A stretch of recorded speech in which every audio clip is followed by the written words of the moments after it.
കോഴിക്കോട് ബ്രഹ്മസ്ഥാന വാർഷിക മഹോത്സവത്തിൽ സദ്ഗുരു ശ്രീ മാതാ അമൃതാനന്ദമയി ദേവി പങ്കെടുക്കും.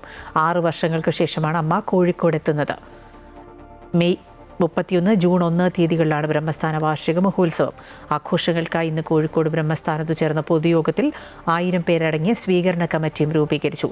മാതാ അമൃതാനന്ദമയി മഠം കോഴിക്കോട് മഠാധിപതി സ്വാമി വിവേകാമൃതാനന്ദപുരി, ബ്രഹ്മചാരിമാരായ ശ്രീധരാമൃത ചൈതന്യ, സുമേധാമൃത ചൈതന്യ, സൂക്ഷ്മാമൃത ചൈതന്യ, ഷൈജൻ തുടങ്ങിയവർ യോഗത്തിൽ പങ്കെടുത്തു. പൊതുയോഗത്തിന് മുമ്പ് ഭജന നടന്നു.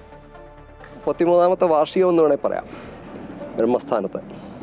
അതിനോടനുബന്ധിച്ചിട്ടാണ് ഇപ്പം അമ്മ കോഴിക്കോട്ടേക്ക് വരുന്നത്.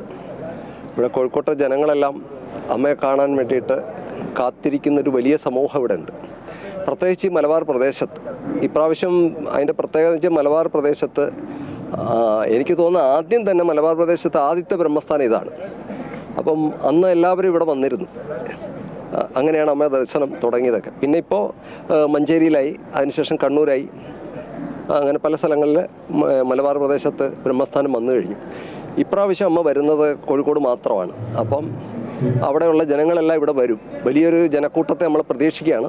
അപ്പോൾ അമ്മ വരുന്ന എങ്ങനെ നമുക്ക് വരവേൽപ്പ് എങ്ങനെ ചെയ്യണം എന്നുള്ളതിനെ പറ്റിയുള്ള ഒരു ചിന്തയും, ഒപ്പം തന്നെ അതിനുള്ള ഓരോരുത്തരും ഓരോ ഡ്യൂട്ടി ഏറ്റെടുക്കുക എന്നുള്ള ഒരു ചടങ്ങുണ്ടല്ലോ, അതിൻ്റെ ഭാഗമായിട്ട് ആണ് ഇത്തരം ഒരു ചടങ്ങ് സംഘടിപ്പിച്ചിട്ടുള്ളത്.